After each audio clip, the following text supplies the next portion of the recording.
Welcome back. Now, we are heading into the busiest period for online shopping of the year as people look for gifts and bargains ahead of the festive season. And now, what has been already a busy time for shopping is charged by Black Friday, and Cyber Monday retailers are offering discounts and sales. Over this period, consumers are urged to be wary of increasing cyber scams, especially when shopping online. For more on this, we are joined by Mamela Luthuli, the CEO of Take Note IT. Mamela, thank you so much for joining us this evening. Now, the silly season is upon us and people will be shopping around to get a bargain or two. And as we know that scammers are at most alert during this time of the year, what are some of the most common online shopping scams that people can expect to experience, especially during the festive season and with Black Friday approaching? Thank you so much, Katlego.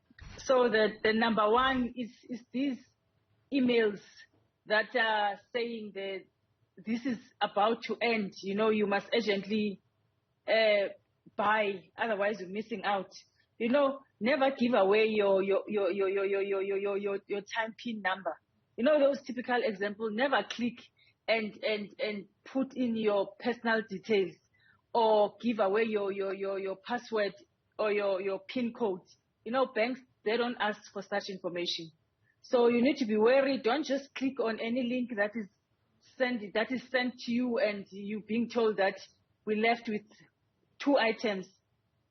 Don't fall for that trap. It's suspicious. It's probably a trap. So don't give away your PIN codes. Don't give away your password. Don't just ask a stranger to help you in the ATM. You know, all those things are all the traps, especially now closer to Black Friday. We often get these warnings, especially at this time of the year, but year in, year out, people constantly fall prey to such scams. Why do you think that is the case? I think mainly it's ignorance on people. You know, they don't believe that it will happen to them until it happens to them. You know, so now the best way is to be vigilant and always be suspicious. You know, the zero trust approach that works.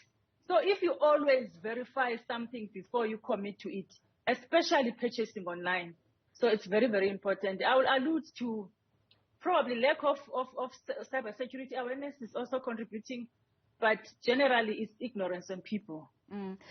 I want us to just take it in terms of the state of South Africa's cyber defenses and the rest of the continent.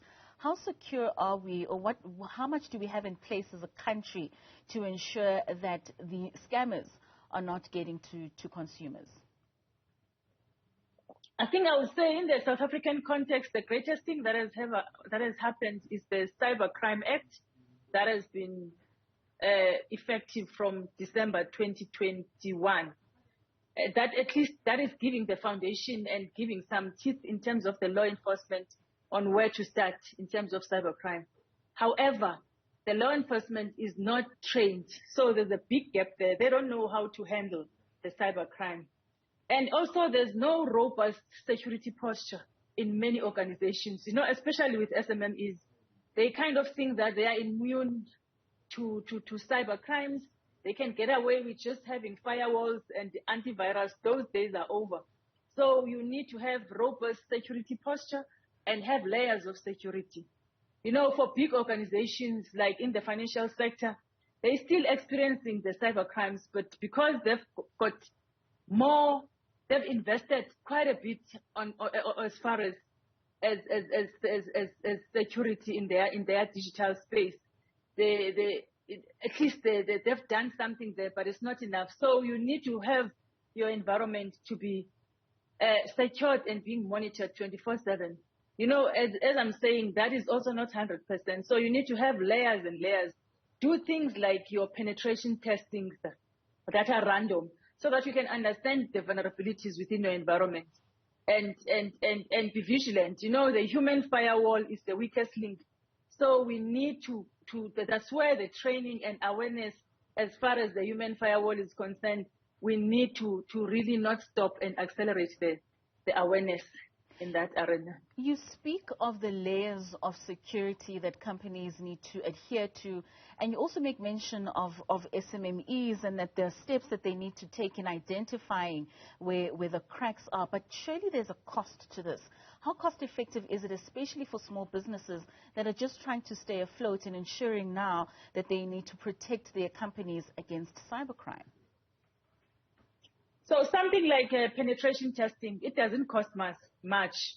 You know, as an SMME, it can be the first start of checking and understand your environment. Because now you're going blind and not knowing what is happening in your environment as far as security is concerned. So if you start like having the data recovery in place, things like encryption of your data, so that if someone happens to steal your information, it can be useless in their hands.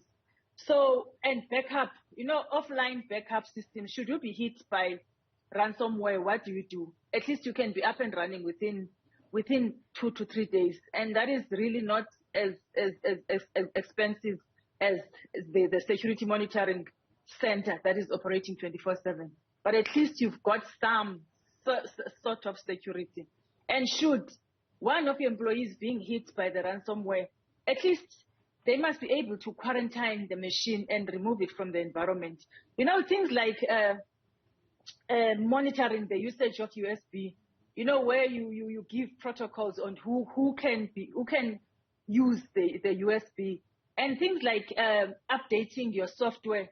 You know, if you set protocols that not everyone can just click and update the software, there's a process that is being followed internally that reduces the risk of cybercrime in your environment as an SMME. Right. And still with that education, what elements do you believe need to be included in the education and awareness when it comes to cybercrimes and for people to be able to protect themselves? So it's the zero trust strategy. Each and every organization must approach the zero trust strategy, where you have to, when you log in, you verify and authenticate. You know, you've got the two-factor authentication. That's the first step. That's the simple and the first step. You know, and the vigilance as far as the human firewall is concerned. It's very, very important to rather always be suspicious, especially with online emails. And even now, there's emails that are even coming as if it's from SARS, for example, or from Home Affairs. You know, if you don't have a business with Home Affairs and you do not expect, just don't click. Wait for someone to call you and say, I sent an email, you have not responded, rather than falling into the trap of all these phishing emails. Right. But training and more awareness is still really needed. And most of all, the simulations, because sometimes people, they hear what is being said. But if each and every environment does simulation of what is the typical hacking, you know, so if you simulate that so that the employees are kind of aware that if I'm being hacked, these are the kind of tricks that are being done. So you've got ethical hackers that can do the simulation in your environment. All right, Mamela Luthuli, the CEO of Take Note IT, thank you so much for joining us this evening, and those valuable lessons that not only consumers but also businesses can take when it comes to cybersecurity, especially during the season with Black Friday upon us and the festive season where people are looking to gain a bargain or two. Thank you so much for your time.